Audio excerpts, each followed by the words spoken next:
नमस्कार दोस्तों। आज आपके सामने कर्मा रिकानेशन बुक वेलकम सरदारी की पुस्तक से अगली कड़ी लेकर उपस्थित हूँ। आइए दोस्तों, इसे बड़े ध्यान से सुनते हैं। अध्याय 12वां, कर्म का स्तर। सेवा करने वाले शिष्य की आत्मा किरण के अनुसार 7 किरणों में से किसी एक का प्रभाव।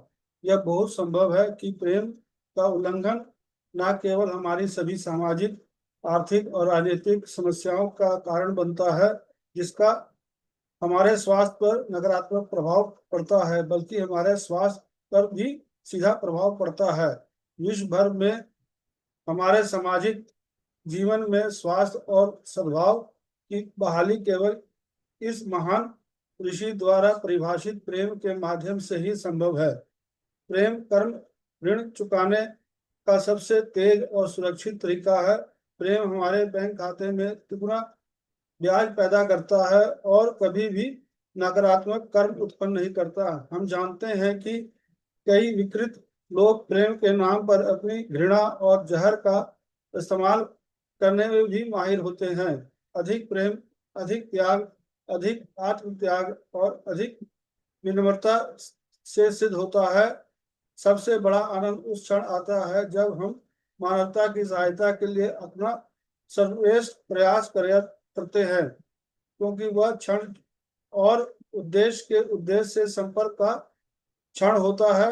केवल ऐसे ही क्षणों से हम अपनी भारी नकारात्मकता कर्मों का प्रायश्चित करते हैं और अपने कंधों से बोझ उतारते हैं। यही कारण है कि हम इतना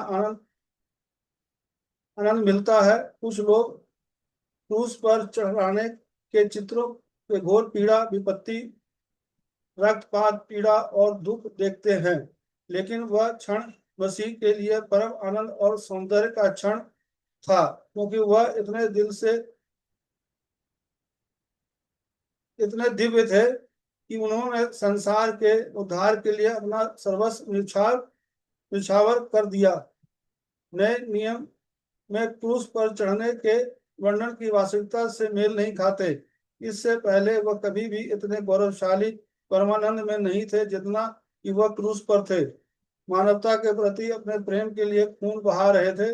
सभी धर्मों और जातियों के सभी बच्चे नेताओं और उद्धारकों के हृदय में यही त्याग भावना पाई जा सकती है।